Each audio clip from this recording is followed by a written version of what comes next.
Hi అండి, అందరికీ నమస్కారం. ఓం నమ శివాయ. ఆవును పూజించడం వల్ల ఎలాంటి ఫలితాలు కలుగుతాయి? ఆవును పూజించడం వల్ల ఎలాంటి కోరికలు నెరవేరుతాయి? ఆవుకు ఎలాంటి పదార్థాలు పెడితే మనకున్న సమస్యలు సంతోషాలు లభిస్తాయి? ఎలాంటి కోరికలున్న ఆవును ఎలా పూజించడం వల్ల ఎలాంటి ఫలితాలు కలగబోతాయో వివరించబోతున్నాను. హిందూ సాంప్రదాయంలో గోవును పూజించడం ఓ ఆచారం. దీన్నే గోపూజ అంటారు. దీనికి మన పురాణాల్లో ఎంతో విశిష్టత ఉంది. గోక్షీరం అంటే ఆవు పాలలో చతుస్సముద్రాలు ఉంటాయని ఈ పురాణాలు చెబుతున్నాయి. సర్వాంగాలలో సమస్త భూనంగాలు దాగి ఉంటాయని వేద పండితులు చెప్తూ ఉంటారు. గోవులో వివిధ భాగాల్లో దాగి ఉన్న వివిధ రకాల దేవదేవతలు వివరాలను ఓసారి పరిశీలిస్తే, గోవు నుదురు కొమ్ముల భాగంలో శివుడు కొలువుదీరి ఉంటాడంట. అందువల్ల కొమ్ములపై చల్లిన నీటిని సేవిస్తే త్రివేణి సంగమంలోని నీటిని శిరస్సుపై చల్లుకున్నంత ఫలితం లభిస్తుందని పురాణాలు చెబుతున్నాయి. అంతేకాకుండా శివ అష్టోత్తరం, సహస్రనామాలు పఠిస్తే, బిల్వదళాలతో పూజిస్తే సాక్షాత్ కాశీ విశ్వేశ్వరుని పూజించినంత ఫలితం దక్కుతుందని వేద పండితులు చెబుతున్నారు. అలాగే గోవు నాసిక భాగంలో సుబ్రహ్మణ్య స్వామి ఉండడం వల్ల నాసికను పూజిస్తే సంతాన నష్టం ఉండదని, ఆవు చెవి వద్ద అశ్విని దేవతలు కొలువై ఉంటారని వారు చెబుతున్నారు. అందువల్ల చెవిని పూజిస్తే సమస్త రోగాల నుంచి విముక్తి కలుగుతుందంట. ఆవు కన్నుల దగ్గర సూర్యచంద్రులు ఉంటారని, వాటిని పూజించడం వల్ల అజ్ఞానం అనే చీకటి నశించి జ్ఞానకాంతి సకల సంపదలు కలుగుతాయని చెబుతున్నారు.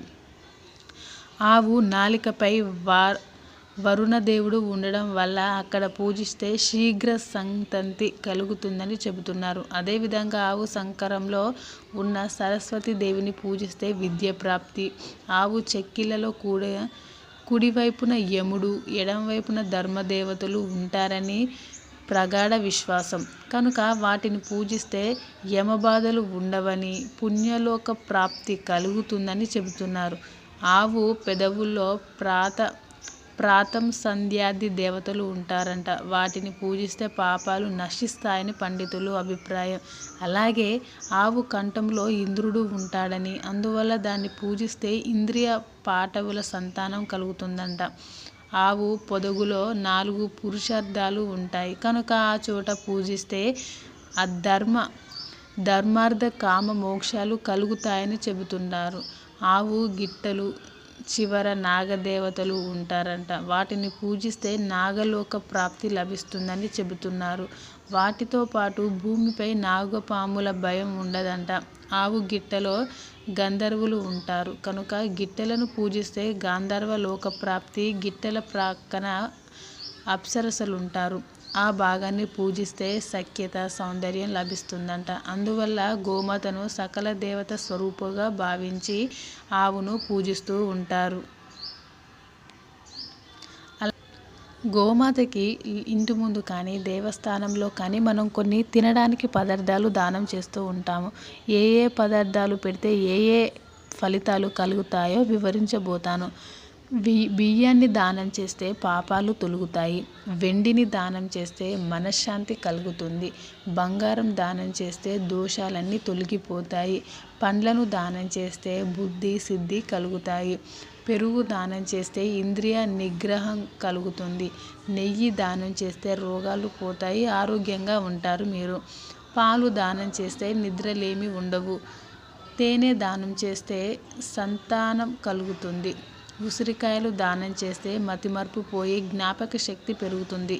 టెంకాయ దానం చేస్తే అనుకున్న కార్యం సిద్ధిస్తుంది. దీపాలు దానం చేస్తే కంటి చూపు మెరుగుపడుతుంది. గోదానం చేస్తే రుణ విముక్తులవుతారు. ఋషుల ఆశీస్సులు తప్పకుండా లభిస్తాయి.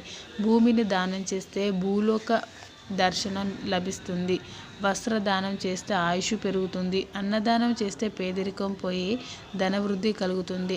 కాబట్టి గోమాత మీ ఇంటి ముందుకు వచ్చినప్పుడు కానీ, లేదంటే మీరు దేవస్థానాలకు వెళ్ళినప్పుడు మీరు తినడానికి ఏవైనా ఒక పదార్థాలు తీసుకెళ్ళి పెట్టండి. మీకున్న సమస్యలు పోగొట్టడానికి ఇది చాలా మంచి ఉపయోగం.